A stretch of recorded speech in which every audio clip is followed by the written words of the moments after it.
Sir मुझे छुट्टी चाहिए। क्यों भाई, छुट्टी क्यों चाहिए? सर बहन के लिए लड़का देखने जाना है सर। सर पिछले 1 साल से मैंने छुट्टी नहीं लिया है। मिश्रा, हिसाब कर दो इसका, कल से ये नौकरी पर नहीं आएगा। आखिर कब तक सुनते रहोगे इस टाइप की धमकियां? दोस्तों नमस्कार, मैं ललन कुमार और आप देख रहे हैं LK आइडियाज यूट्यूब चैनल। दोस्त आज मैं पहुंच चुका हूं संपतचक, जो कि पटना 0 माइल से लगभग 10 किलोमीटर की दूरी पर है। और आज मिलवाने वाला हूं आपको एक ऐसे गोट फार्मर से जो लकड़ी से एलिवेटेड फार्म बनाकर अपना गोट फार्म चला रहे हैं और सफलता की राह पर हैं। तो चलिए स्वागत करते हैं सर का। बहुत बहुत स्वागत है सर आपका मेरे यूट्यूब चैनल LK आइडियाज पे। आपका भी ललन जी स्वागत है हमारे फार्म पे, और इसके साथ में जो भी आपके सब्सक्राइबर हैं और जो दर्शक हैं उनका भी धन्यवाद मेरी तरफ से। सर अपना नाम और इस जगह का थोड़ा एड्रेस बताएं। मेरा नाम शुकेश शाह हुआ, और ये जो जगह है जो पटना का जो नया बस स्टैंड बना है उसके समीप ही एक संपतचक जगह है, और वहीं पे मतलब मेरा फार्म है। बिल्कुल रोड के सटे मेरा फार्म है। कोई भी आएंगे तो यहाँ संपतचक आएंगे और संपतचक से गोपालपुर। सर यहाँ आने के बाद मुझे एक चीज़ बहुत आश्चर्य लगा, कहीं कहीं लोग एलिवेटेड बनाए हुए हैं और काफ़ी खर्चा किए हुए हैं, और आपका भी बकरी फार्म एलिवेटेड है लेकिन यहाँ लकड़ी का बना हुआ है। इसके बारे में थोड़ा बताएं सर। देखिए, ये तो खैर मेरा अपना आइडिया था, लेकिन अभी के दौर में बहुत सा है जो आधुनिक तरीके का भी एलिवेटेड फार्म है, प्लास्टिक वगैरह दुनिया जहान है। तो वो सब चीज़ में है कि हमको कहीं विजिट करना पड़ता और वहाँ से फिर मंगाना पड़ता। लेकिन ये जो मेरा अपना दिमाग का उपज है, मतलब देखने के बाद में तो कुछ आइडिया आता ही है। तो दूसरा देखा कि लोग चौकी का बना रहे हैं, चौकी के ऊपर रख कर उसको ऊंचा करके रख रहे हैं, कोई बांस के फट्टी से दे रहे हैं। तो ये सब दोनों चीज़ में दिक्कत आ रही थी, क्योंकि फट्टी है तो एक समय के बाद में कांटी वटी इसमें दिक्कत होता है। तो उसके जगह पर मैंने सखुआ का जो लकड़ी है वो उससे बनाया फार्म, ताकि एक लंबा समय चले फार्म। और मतलब किसका कारण यही है कि जो एलिवेटेड फार्म होता है वो बकरी के लिए बहुत ही अनुकूल होता है और उसके लिए अच्छा रहता है। ये हालांकि एलिवेटेड फार्म जो होता है ये सब मौसम में काम ठीक ही है, लेकिन इसका ज़्यादातर जो इसका उपयोग होता है वो ठंडे के दिनों में होता है, क्योंकि जो बकरी में जो निमोनिया या जो भी चीज़ है वो ज़मीन के बैठने से होता है। और ये जो एलिवेटेड फार्म होता है वो इस चीज़ को कभी आने नहीं देता है, उसमें बीमारी नहीं आने देता है आपको, उसको सर्दी वर्दी सबसे बचाता है वो चीज़। सर आप कितना दिन से इस गोट फार्म के धंधे में हैं? जैसे हम तो गोट फार्म मेरे दिमाग में बहुत पहले से था, मान के चलिए कि हम 7-8 साल से इस दिमाग में है। तो 7-8 साल से तो है, तो पहले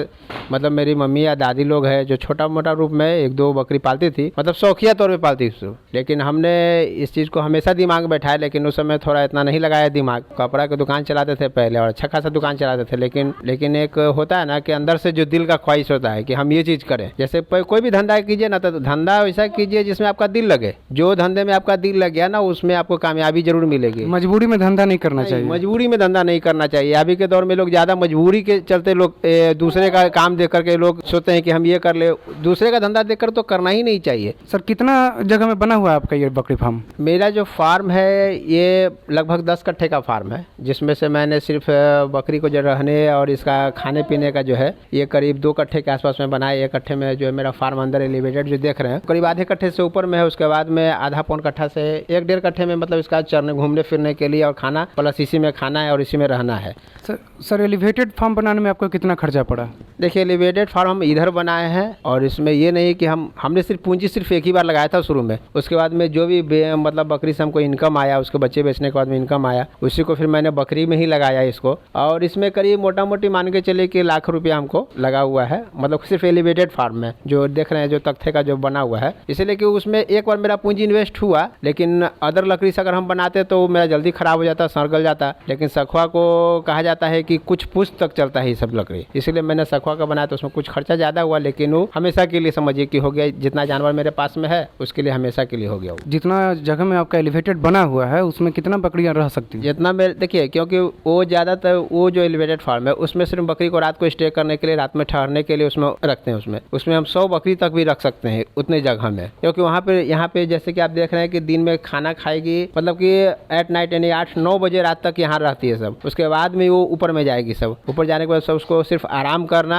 और सोना, बस यही काम है हुआ उस फार्म का। क्योंकि देखिए, कोई भी जानवर जब आपका खा पी लिया, खाने के बाद में जब उसको थोड़ा रिलैक्स मिलेगा तो वो जानवर ज़्यादा ग्रोथ करता है, रिलैक्स फील करेगा और अच्छे से भी फिर जितना खाना है वो पचाएगा। ऐसा नहीं है कि कितना लोग होता है कि बकरी को रात भर खाने के लिए छोड़ दिया, दिन भर खाती ही खा रही है, वैसा नहीं। अगर आप उसको ऐसा कीजिएगा फार्म के अंदर में तो सबका तबीयत हमेशा हमेशा खराब रहेगा, पेट हमेशा खराब रहेगा किसी का। अभी आप जितना मेरा जानवर देखिए कहीं से, हालांकि बरसात का समय है, बरसात में अधिकांशतः फार्म का जानवर टूट जाता है। कारण उसका वही होता है, घास नहीं मिल पाता ये जो भी। लेकिन मेरे जितने भी बकरी, गाभिन बकरी है और सब मजे में खाती है, सब फ्रेश लग रहा है, कोई सुस्त नहीं है। कोई सुस्त नहीं मिलेगा आपको। तो उसका कारण भी है क्योंकि हम लोग टाइमली देते हैं खाना, सिर्फ 2 टाइम खाना देते हैं, जितना वो खा सके। उसके बाद में हम अनाज हटा लेते हैं, जितना भी नाद ये सब साफ कर देते हैं। फिर यहाँ पागुर करेगी, पचाएगी। और मतलब इसका कारण ही यही है। इसको आप समय दीजिएगा, इसका जो रूमन सिस्टम होता है उसको मतलब कि पचाने का समय दीजिएगा, तभी तो दिन भर खाती है। और दूसरा है कि इसका जो जगह है, एक निश्चित जगह पे हम इसको खिला रहे हैं। जो बकरी चारागाह में जाती है तो वो तो पचा भी रही है, खा भी रही है, उसको कोई दिक्कत नहीं होगा। लेकिन जो अपने फार्म के अंदर में है, उसको सीमित जगह में है, इतने दूर में इसको हर बकरी को घूमना फिरना है, तो उसको तो थोड़ा जगह कम मिल रहा है, तो इसको हिसाब से ही खाना देते हैं। और ये ऐसा बात नहीं कि हिसाब से खाना देंगे तो बकरी मेरी कमजोर हुई, ऐसा कुछ नहीं होता। बकरी थोड़ा ही खाती है, ये बढ़ाती है कि इतना खाती है, इतना उतना नहीं खाती है। बकरी थोड़ा ही खाती है, उतने में स्वस्थ रहेगी। लेकिन आप उसको उस आदत में ढालिए, हर आदत में ढालिएगा, हर चीज में सही रहेगी वो। सर अभी आपके फार्म पे कितनी बकरियां हैं? अभी मेरे पास में 50 गोट है। 50? हाँ, 50 गोट्स है अभी करीब, जिसमें हर नस्ल की मेरे पास में बकरी है। ये नहीं कि हम हर नस्ल पे काम करते हैं, इसका काम मतलब कि लोग पूछते हैं कि ऐसा आप कौन सा नस्ल पे काम करते हैं या कौन सा पालना अच्छा होता है। जैसे हम कहते हैं कि अगर किसी को दुकान खोलना होता है, तो किसी को अगर दुकान खोलना होता है तो आपके पास में हर तरह का कस्टमर आएगा। ये नहीं आएगा कि सर हमको ब्लैक बंगाल चाहिए या बर्बरी चाहिए या सिरोही चाहिए, सोजत चाहिए या फलाना में जो भी नस्ल है, तो वहाँ पे आपको कस्टमर हर तरह का आएगा आपको। तो हर तरह के कस्टमर मेंटेन करने के लिए हम हर तरह की बकरी रखते हैं। और जहाँ तक प्रॉफिट जो ज़्यादातर आपको जो सर्कुलर में होता है वो ब्लैक बंगाल में होता है। हम ब्लैक बंगाल को ज़्यादा तवज्जो देते हैं, इसीलिए कि ये मेरे यहाँ की नस्ल की बकरी है। हम मालूम हुआ कि बाहर के हम बढ़ावा दे रहे हैं और अपने घर को भूल रहे हैं, तो लेकिन मेरा ज़्यादातर फोकस ब्लैक बंगाल पर ही होता है। लेकिन उसके साथ साथ जो कहा जाता है लोग कि कौन से मौसम में, यहाँ के मौसम में कौन सी बकरी सेट हो गई, तो मेरा कहना है ना कि यहाँ पर आपको हर तरह की बकरी सेट हो जाएगी, बशर्ते आप उसको अपने ढंग से पालिए और उसके अनुकूल पालिए। हर बकरी सेट होती है, मतलब कि बिहार के मौसम में हर बकरी सेट होती है। सर एक महत्वपूर्ण क्वेश्चन, इस बार बकरीद में आपको कितना फायदा हुआ? देखिए, जहाँ तक कि बकरीद है, या लोग बहुत से लोग बकरी से जुड़े रहते हैं, लोग बकरी को बकरीद से ही जोड़ के देखते हैं कि उसमें कितना फायदा हुआ। लेकिन आज इतना दिन से हम 4 साल से चला रहे हैं, हमने सिर्फ बकरीद में एक ही बार माल बेचा, उसके बाद में हम बकरीद में माल नहीं बेचा। क्योंकि इसका कारण है कि हम जो मेरे यहाँ बच्चा आता है 3 से 4 महीने के बाद मेरे यहाँ सेल हो जाता है। आपको हम बच्चा भी दिखा देंगे जो मेरे यहाँ का बच्चा होता है, क्योंकि हम सब क्रॉस ब्रीड पे काम करते हैं। तो खूबसूरत बच्चा आता है और वो बच्चा मेरे यहाँ 3 से 4 महीना बिक जाता है, तो हम बकरीद का इंतजार क्यों करें? मान के चलिए बकरीद में तैयार करने के बाद में मतलब कि एक अच्छा खासा रेट मिलता है को बात, लेकिन मेरे यहाँ बच्चा ही उतना रेट देता है। तो जो फायदा हमको मतलब कि 1.5 साल बाद मिलना था, हमको 4 महीना में फायदा मिल जाता है, तो हम बकरीद का इंतजार क्यों करें? बकरीद में बहुत सा ताम झाम है, बहुत सा चीज है उसमें जो आपको मेंटेन करना पड़ेगा। तो आप जिस समय अपना बच्चा बेचते हैं बकरी का, वो कितना वजन का रहती है? जिस समय हम अपना बच्चा बेचते हैं उस समय मान के चले कि 10 से 12 किलो के ऊपर का बच्चा होता है। खिलाने में कितना खर्चा हो जाता है उस समय तक? तो उस समय खिलाने में खर्चा आप यही जोड़ के चलिए कि 2 से 2.5 महीने में बकरी दूध ही पे रहती है, मतलब अपने दूध के मतलब अपने मार्ग पर ही पल जाती है। आधा खर्चा तो ऐसे ही बच गया। आधा खर्चा, आधा क्या समझिए कि 90% खर्चा बच जाता है। बाकी का 10% उसमें जब शुरू आता है, मतलब कि जब टूंगने पे शुरू हो जाती है, तब उसको थोड़ा अनाज देना शुरू करते हैं, हल्का फुल्का अनाज देते हैं। और देने में कहें तो कि मेरा 4 महीने के बाद में बच्चा बिक जाता है। यानी कि मान के चले कि 10% जो खर्च होना चाहिए वही 10% खर्चा करते हैं, मेरे आज बिक जाता है बच्चा आराम से। सर जो भी लाइफ स्टॉक के धंधे हैं उसमें सबसे बड़ा जो रिस्क है वो होता है बीमारी का, तो आप बीमारी से कैसे देख रेख करते हैं? देखिए, इसमें सबसे बड़ा चीज़ है वैक्सीनेशन। अगर वैक्सीनेशन आप टाइम टू टाइम लगाते हैं तो आपके यहाँ बीमारी मतलब कि आएगी, तो वो नॉर्मल बीमारी आएगी, जो आप हल्का फुल्का चीज़ से ठीक कर लीजिएगा उसको। आप बकरी कहाँ से खरीदते हैं? देखिए, बकरी जहाँ तक खरीदने के बाद हमने बकरी अभी तक जो है सिर्फ मैंने जो शुरू में खरीदा था उस टाइम में, उसके बाद मैंने बकरी नहीं खरीदा, क्योंकि मेरा यही एक लॉजिक होता है कि जो भी बच्चा आता है मेरे यहाँ तो पट हम रख लेते हैं, पाठी रख लेते हैं और खस्सी बेच देते हैं। वही मतलब कुछ बकरी से हम स्टार्ट किए थे। जो अभी बहुत सारे लोग यूट्यूबर कहते हैं कि 20 बकरी से स्टार्ट किया और इतना हो गया, 1 महीना में इतना हो, तो मार्केट से खरीद के लाया वो चीज़ है, जाके मेरे यहाँ घर का बच्चा है। सर बकरी कहाँ से खरीदते हैं ये पूछने का मतलब मेरा ये था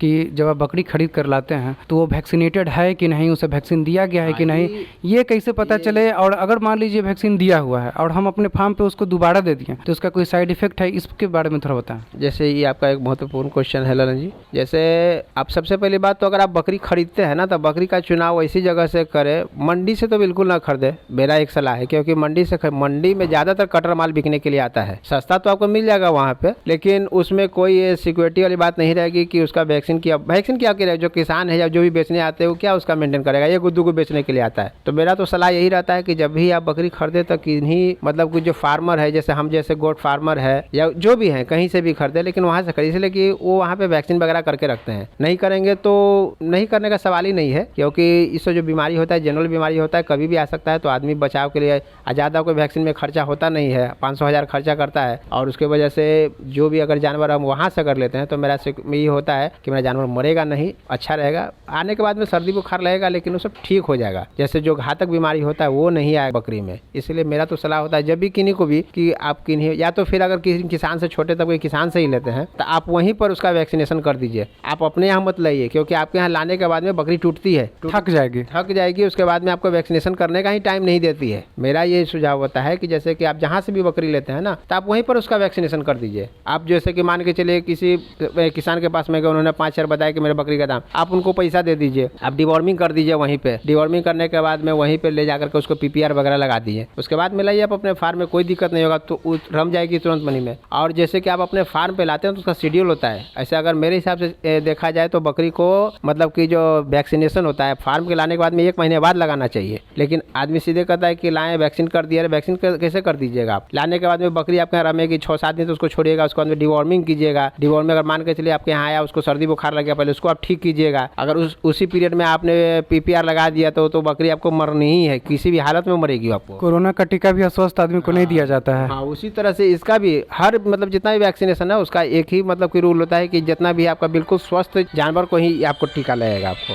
सर, आप अपनी बकरियों को स्टॉल फीड पे रखते हैं कि चढ़ाई के? क्योंकि चूंकि आपका फार्म गांव में है तो आपके पास चढ़ाई का भी सुविधा है। देखिए, ऐसे तो बकरी चारागाह ज़्यादा पसंद करती है, चारागाह में और चरना ज़्यादा पसंद करती है। लेकिन हम लोग जैसे कि पढ़े लिखे आदमी है, तो हम लोग बकरी को चराने का ये सब शुरू में ही दिमाग में लगाए थे कि अपने घर में रखना और घर में पालना है इसको। जिस तरह से हम गाय भैंस को रखते हैं उस तरह से रखेंगे, बाहरी से कोई मतलब नहीं है, सिर्फ अपना रखेंगे। तो उस हिसाब से हम लोग अपने बकरी को रखे हुए हैं। हालांकि चारागाह का मेरे पास में जगह है, लेकिन फिर भी मतलब कि आप बकरी को हम नहीं चराते हैं, हम लोग खुद चरते हैं। यानी चरने का मतलब होगा कि वहाँ से घास काट के लाएं, वहाँ से अपने मशीन में काटें, मशीन में काटने के बाद में सबको दिए। बात उतना ही है। मतलब जहाँ तक रहता है कि चराने के बाद तो हम लोग महीना में 1 आध बार बकरी को छोड़ते हैं फ्रेश होने के लिए, सिर्फ अपने कंपाउंड में छोड़े, बाहर में घुमा फिरा के 1-2 दिन छोड़े उस तरह से। लेकिन जो होता है जो चरने से और न चरने से ग्रोथ में ऐसा कोई बात नहीं है। मतलब स्टॉल फीडिंग में ही उतना हमको लगता है कि अभी भी आप मेरे बकरी का कंपैरिजन कर लीजिए, चरती है जो, उससे ज़्यादा मेरा हेल्थ और इसी में स्टॉल फीडिंग में अच्छा दिख रहा है। तो कोई फ़र्क नहीं पड़ता है कि चराने।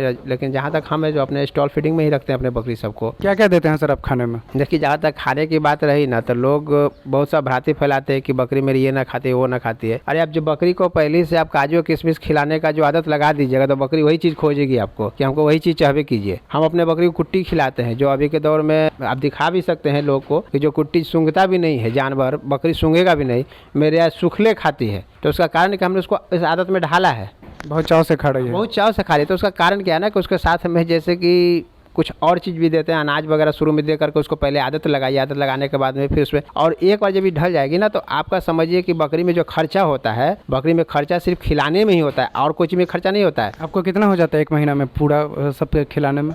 देखिए, मेरा जितना भी जैसे कि अगर मेरा 50 बकरी है तो 50 बकरी है तो उसमें अमूमन हमको जो खर्चा होता है सिर्फ अनाज पे ही खर्चा होता है। क्योंकि जो नेवारी का जो कुट्टी होता है, जैसे आप देख रहे हैं मेरा सब लगा हुआ है, टाल लगा हुआ है सबका, तो एक बार में हम 10,000 का टाल अगर लगा देते हैं तो मेरा साल भर चलता है। वो अपने मशीन है, मशीन में काटते गए और उसका जो कुट्टी वो खिलाएं, उसमें बस खाली अनाज मिक्स किए, 100-150 ग्राम अनाज मिक्स किए। यानी कि उस हिसाब से अगर जोड़ते हैं तो मेरा पर बकरी में 5 रुपये 6 रुपये में सब बकरी खाती है। सब पर डे के हिसाब से एक बकरी 5 रुपये 6 रुपये में मेरे यहाँ खा लेती है। जबकि अमूमन लोग कहता है कि 15 रुपया 20 रुपया लग जाता है, ऐसा कोई कुछ नहीं है। हम आपको यहाँ जोड़ के बता देंगे कि मेरे यहाँ कितना खाता है, और जो भी खिलाते हैं हम सामने से खिलाते हैं। कोई भी इसमें मतलब कि लेपा पोती नहीं करते हैं क्योंकि इतना खिलाना है। अरे खाएगी बकरी तो, जानवर आप रखें तो खाएबे करेगी, उसमें कोई दो राय नहीं। आप रखें कोई एक छोटा सा जब तोता है, मैना है, आदमी पालता है तो उसको लिए अनाज का व्यवस्था करता है। तो मेरा तो जानवर है, बड़ा जानवर सब है, तो खाने में हम लोग ये नहीं करते। लेकिन जो उसमें जो मतलब कम से कम, जिसमें देखिए आपको प्रॉफिट तब देगा उसमें जितना कम से कम खर्चा इसमें करे और प्रॉफिट जितना लागत कम। जब लागतें आप लगा दीजिए इसमें पूरा हुमच करके, तो लागतें इतना लगाए हुए रहिएगा कि वो आपको जो प्रॉफिट भी आएगा ना तो उसके सामने वो कम लगेगा। उसके बाद फिर टेंशन से मरते रहिए कि इतना हम 1,000 खर्चा कर रहे हैं, 500 रुपये हमको मिल रहा है, तो उसको उसके बाद में आपका फार्म और मार्केट में फिर गलत भ्रांति फैलाई है कि बकरी फार्म खराब धंधा है। नहीं,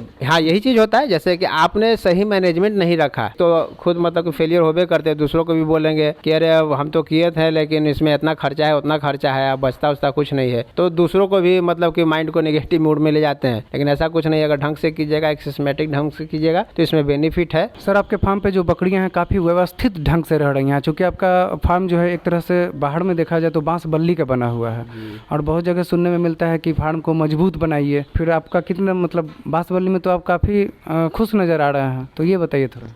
देखिए बांस हालांकि मजबूत तो खैर रहना ही चाहिए, इसमें कोई शक नहीं है, लेकिन आदमी जो मान के चले ये एक जैसे कहा जाता है ना कि गरीबों गाय है, तो जब गरीब आदमी इसको अगर इस धंधे में जुड़ेगा तो वो पहले ही इतना से कहाँ से इतना चीज़ कर पाएगा। सुनने में थोड़ा सा ये लगता है कि गरीब के गाय है, ये है वो है। आपको कोई दिक्कत नज़र आती है बांस बल्ली के फार्म कोई से? दिक्कत नहीं आती है, जितना भी बांस वाले जो बाहर में है, इसका ये चीज़ क्या होता है ना कि इसमें कंस्ट्रक्शन में आराम होता है। कल होकर अगर इस फार्म को अगर हम छोटा बड़ा भी करना चाहते हैं, मॉडिफाई करना चाहते हैं तो हो जाता है। लेकिन एक बार जब आप लोहे वगैरह का कंस्ट्रक्शन कर देते हैं तो परमानेंट होता है, फिर उसको इधर उधर करने में बहुत ज़्यादा पैसा लगेगा और बहुत ज़्यादा पैसे की बर्बादी भी होगी। यहाँ तो जितना भी आप फार्म देख रहे हैं मेरा ये जो बांस बल्ली का सब खुद से मेरा हाथ का किया हुआ, एक तो ड्रिल मशीन है, कटर मशीन ला करके सब कटिंग करके खुद एक बार हालांकि हमको तो चले कि आधा टाइम ही दे पाते हैं, क्योंकि इस फार्म को चलाने के लिए कुछ और अलग भी काम करना पड़ता है। जैसे खेती बाड़ी भी करते हैं 10-15 बीघा जो सब्जी का होता है, हालांकि इसका इन्वेस्ट मतलब कि 10-15 बीघा की खेती करते हैं आप? हाँ, हम सब्जी का खेती करते हैं, ज़्यादा सब्जी का ही खेती करते हैं। अभी मेरा सब खेत खाली है, उसमें जितना भी सबका